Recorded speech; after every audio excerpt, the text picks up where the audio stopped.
Hello, welcome to my channel. My name is Erica, and in today's video, I'm doing another makeup tag video. I have had a list of tag videos on my list of videos to film for so long, and I'm just going through the list and ticking things off, just crossing things off my list, and I love how that feels. It's amazing. Now, this is a tag that's been around for at least 2, maybe 3 years, maybe even longer than that. This is the If I Owned a Makeup Brand tag. And this, I believe, was created by Vicki Vlogs, and I'll find her channel and link it in my description box. But I did watch Angelica Liramar do this on her channel. I was kind of looking through different tag video ideas and saw that she had done this, so I watched her video, and it was amazing. And there are, how many questions? 12 questions here, all about if I owned a makeup brand. So fun. Now, I will never own a makeup brand, ever, but still kind of fun to just pretend like someday maybe I will. So let's get started with these questions. The first one is, what would you name your brand? And I would name my brand Wyld Beauty, I think, or Wildlife Beauty, something like that. My husband and I, we go on walks on the weekends, and one of the topics that we talk about often is if I did own my own makeup brand. And he was like, what I think would be so cool is if you focused on wild animals, like, I don't know, all kinds of different animals, but primarily like fish, because he likes to fish. And also like birds and things like that. And if you think about fish and their fish scales and how beautiful and dynamic and shifty and wonderful they are, and also ducks and lots of different birds have really interesting feathers and like duochrome, multichrome, feathery stuff going on their bodies, how cool it would be to base a brand off of that.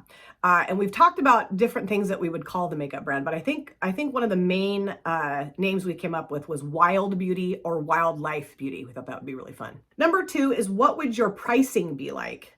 Affordable. I mean, you know, I don't know that I would go super cheap, but I wouldn't go super over the top expensive either. It'd be kind of, you know, middle of the line. Like, I don't know, I'm trying to think of a brand that, like ColourPop prices maybe, or maybe more like Glam Light type prices, reasonable prices that aren't just extravagant, but aren't super duper cheap either. Kind of just middle of the road, I would say. Number 3 is, what would the theme or aesthetic be? Well, like I mentioned, animals, wild animals, all different kinds of animals. My husband really wants me to focus on fish and birds, but I'm going broader scope than that. I could even do palettes based on extinct animals. Like I could do like a whole dinosaur line, the dino line. That'd be really fun. Also, what I'd like to do is focus on animals that are at risk of going extinct and taking those profits and plugging those into charities that help, you know, like restore those animals, you know, help protect those animals, I guess is what I should say. I would love to do that too. So yeah, just all animal focused. Number 4, what would your color scheme or packaging be? Okay, so the packaging for these palettes, I would want them to look like whatever animal the theme or the color story is based on. So like rainbow trout, for instance, the package would be shaped like a rainbow trout, and it would have really pretty colors on the front, like kind of look as realistic to a rainbow trout as I possibly could get it. And then the color story would be a lot of multi-chrome, duochromes, beautiful mattes, you know, just really focusing on the color of whatever animal I've chosen for the palette, making the palette look like that animal, like shaped like it, and then having the color story reflect what the animal looks like. I think that would be super cool. Like in my mind, I keep thinking of like a fox palette, like a red fox. And we'd have all different color tones of reds and oranges and maybe some yellows and like some beautiful duochrome red, orange, flippy stuff going on in there. That's what I'm thinking. The packaging might get a little obnoxious because I know that some people don't really like the odd shaped palettes, like, you know, that aren't square or rectangular, but I don't care. You know, that's the whole fun of it, is to just really go to the limit with the packaging. Maybe a little bulky here and there, you know, like you'd have that kind of like puffy stuff on the front. Oh boy, I'm having so much fun thinking about all this stuff. Number 5, if you had to compare yourself to an existing brand, who would it be? I would say Glam Light, because you know how Glam Light doesn't have the traditional packaging. You know, they have the food themed packaging, and they have like round palettes and pizza shaped palettes and that kind of stuff. So I think, I mean, mine's animals, not food, but it would be the more non-traditional palette shapes and things like that, if that makes any sense. So yeah, I think mine would be, I'm trying to think if there's any other brand that makes like odd packaging, or like odd, or not your traditional package shape. If you guys can help me out with that in the comment section, let me know, because sometimes I forget things pretty easily. But Glam Light is the one that keeps popping into my head in comparison to what I would like my palettes to look like, even though it's animals and not food. Number 6, how often would you release products? Gosh, I don't know. Not as often as ColourPop does, that's for sure. I think Nomad Cosmetics does a really good job in releasing products. It's not too much, it's not too little, it's just right. And I don't honestly really know how often they release palettes. Is it once a month, once every other month, something like that? I just have always felt like they're not inundating the market with their products, but yet they're also not keeping us in wait for a super long time either. So, you know, maybe once a month, once every couple of months. Does that sound reasonable? I think it does. Number 7, what would you want to be known for? I would want to be known for affordable products, but really fun, unique products too. You know, like I would really like to have a lot of duochrome and multi-chrome shades in there, like special shades, just beautiful mattes, really cool color stories. I would want to make some monochromatic palettes and also some very unique color stories too. But of course, because I love eyeshadow so much and eyeshadow palettes so much, I would really want to be known for my eyeshadow palettes. I think that would be super awesome. Number 8, what would your number 1 eyeshadow palette launch look like? Does that mean my first eyeshadow palette launch or like my most popular eyeshadow palette launch? I don't know. I probably, if I'm looking at like my first palette launch, release, whatever, I would probably do the fish thing, because my husband's so excited about that. I mean, we're never going to do this. I mean, who knows? Maybe we will, but I really don't think so. But I would probably go with the fish, like rainbow trout, or I don't know, pike, or I don't know. Rainbow trout is, I think, is one of the most beautiful fish that there are. And I would want to have tons of beautiful, like I said, duochrome, multi-chrome, really cool packaging. You know, just have it look like a fish, but have it be an eyeshadow palette. I know that sounds weird, but when we're talking about it, we get so jazzed that to us, it sounds totally normal. But yeah, I do think that my number 1 eyeshadow palette release would be the Rainbow Trout from Wyld Beauty. Number 9, your dream collab, either a celeb or an influencer, and why? My dream collab. I mean, I have a lot of people on this platform that I would love to collab with that are my really good friends. I would love that. Like, hey, let's do an eyeshadow palette with each other, and can be your whole baby here. I mean, I don't know that I could just pick one person. I mean, there are a lot of lovely, amazing people that I'm very good friends with that I think deserve their eyeshadow palette collab.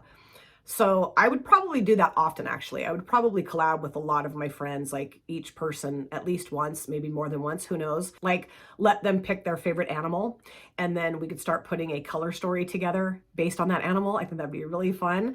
So yeah, I don't think I could just pick one person. I'd want to work with a lot of different people. Number 10, how would you handle a scandal? Ooh, juicy.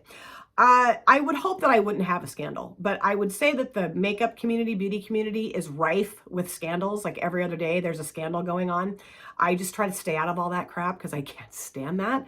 But I would hope that if I did have a scandal, I would handle it appropriately. If I said something that was really stupid or ignorant or offensive, that I would immediately apologize and never do it again. But I would really hope that that's not something that I would do. I do feel like I'm a pretty educated and aware person, but you know, there are times when I do put my foot in my mouth, but I would really hope that I just would never, ever do something like that. Number 11 is how would you distribute PR? That sounds funny. Send to big YouTubers, small influencers, or open to anyone. I don't know. I'm not really into the big YouTuber group anymore. I really don't watch a lot of big YouTubers at all anymore, really.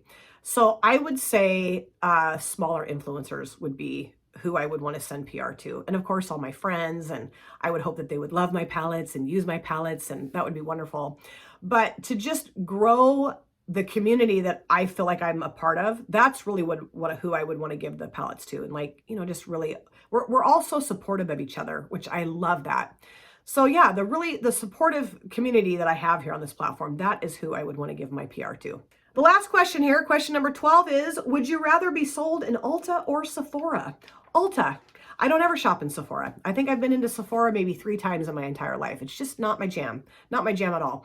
And when I just recently saw the foundation release from Sephora, the Sephora brand released this foundation range that was so atrocious and so awful, I couldn't believe it. So it did make me feel better that I don't support Sephora. I know that the Sephora stores sell more brands than just their own brand, but that was absolutely unbelievably awful. It was maybe one of the most exclusive foundation ranges I've ever seen, not inclusive in any way, shape, or form. And I just feel like we are in 2023 and this brand thinks it's acceptable to release that kind of shade range. I mean, they should be extremely ashamed of themselves, is how I feel. So not that Ulta's perfect. I don't think Ulta's perfect either. I don't think any makeup brand, product, whatever is perfect. I think everyone could do a lot better for the most part. Maybe some brands get it right, but I still think most brands could do much better at being more inclusive with everyone in the world. But I do feel more comfortable in Ulta. I know where things are in Ulta. I know what's sold at Ulta. And so yeah, I would say that my brand would be sold in Ulta. And actually, I don't, you know, to be honest, I don't know that I'd ever want my brand in like a store. You know, I would want to do more of like the indie stuff, like the out of the stores, through my website, through, you know, word of mouth, or just sending things to people. That's really, I think, where I would find my real true place in for a makeup brand. So those were the answers to the if I owned a makeup brand tag that Vicki Vlogs came up with, but that I saw Angelica Liramar do. I'll have Angelica and Vicki's channels linked in my description box, of course. And if you have a channel and you haven't done this tag yet and you want to do it, I would love for you to do it. This tag's been around for, I think, 3 years, maybe longer than that, but it's so fun. And I'm so proud of myself for finally ticking this off my list. I can cross it off and then go down to the next one. I think I've got like, I don't know, 9 or 10 tags I still need to do here. And I would love to know, if you guys own a makeup brand, how you would answer these questions. You can do that in the comment section. I would love to chat about that with you guys. I really do wish that my husband and I could do that together. I think it would be really fun, but I don't have enough business savvy, and I don't even know where to even begin to make an eyeshadow, okay? Thank you guys so much for taking time out of your lives to sit down and watch this video. If you're new here and you enjoyed what you saw, please consider subscribing, smash the like button, and of course, comment down below in the comment section. I would love to chat with you guys there. And if you've been here before, thank you so much for coming back. I cannot wait to see you guys again on my next video. But in the meantime, please take very good care of yourself. Be well, safe, happy, and I will see you soon. Bye. Drop it.